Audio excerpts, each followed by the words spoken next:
How's it going, everyone? This is Kevin. Today I want to bring along with me to do a home studio portrait shoot using the Fuji x100f. So let's jump right into it.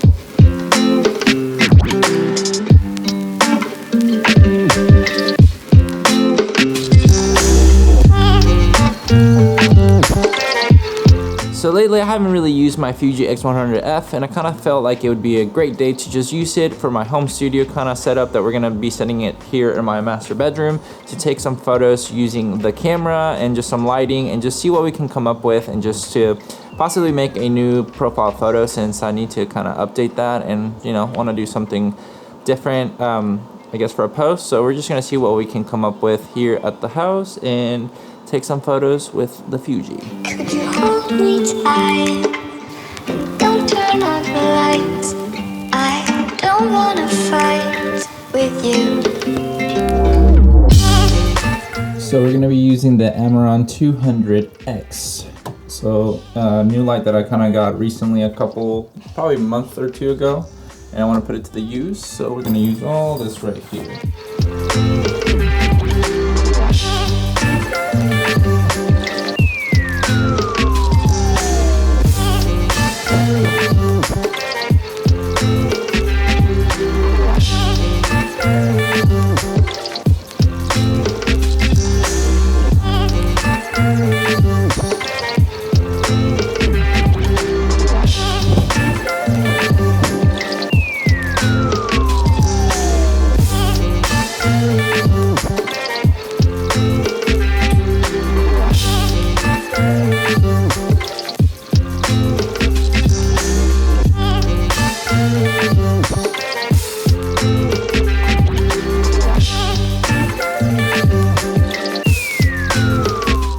Now that we have our backdrop and our lighting set up, it's time to get the camera kind of getting on the tripod and seeing what I'm going to do for the photo shoot. I'm not really 100% sure, but we're going to start with some simple stuff and then start slowly but surely getting more creative and see what angles I like, what kind of style do I want to do. Do I want to add some props to the photo? Is it just going to be more, I guess, minimalistic, if you will, and simple?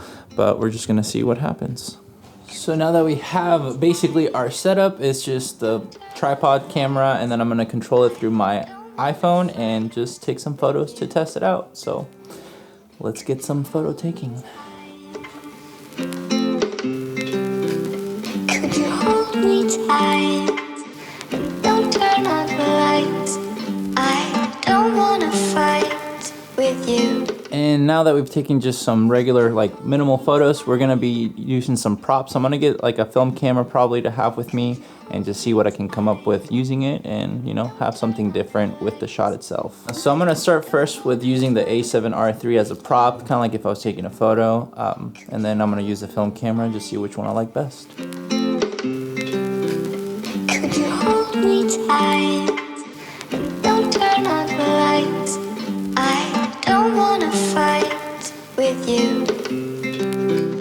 Could you hold me tight?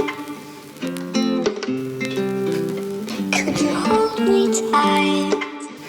Don't turn on the lights. I don't wanna fight with you. Could you hold me tight? Could you hold me tight? Don't turn on the lights. I don't wanna fight with you. Could you hold me tight? Could you hold me tight? Don't turn on the lights. I don't wanna fight with you. Could you hold me tight? There we go. Those are basically the new photos I was able to take just using this little bad boy and using basically the app to connect to it. And I'm gonna be straight up, I think the app for the Fuji and the remote control is way better than the Sony imaging app, because every time that I use the Sony imaging app, it like takes forever, and sometimes it just like kicks me out and disconnects, which is kind of rather annoying, especially if you're trying to take some self-portraits and you're maybe out and about and you don't want to deal with people too much and you want to be as fast as possible with everything. So that's one of the things that I did notice with this Fuji one. It was really really well made that it was just fast and easy. I can tap on the screen and it'll focus on the face that I want to, and just whatever I want to in that aspect, change the settings, everything that I want to do really easily, which is kind of nice because with the Sony imaging app, you can't really do it that well. It's too buggy, which kind of sucks because they're supposed to be, I guess, a really great camera brand when it comes down to their, lineup. Obviously Fuji as well is phenomenal as well, but you would assume that Sony would have it up there as well, just like how Fuji has it with theirs. So I don't know, it's a win right there with the Fuji when it comes down to taking self-portraits just anywhere, I guess. I mean, it's a little bit slower of a camera compared to the Sony camera, but I mean, this Sony camera costs way more than this one, and this one just has a fixed lens, which is fine with me. I kind of like it anyway, just because it kind of just makes me take photos at a certain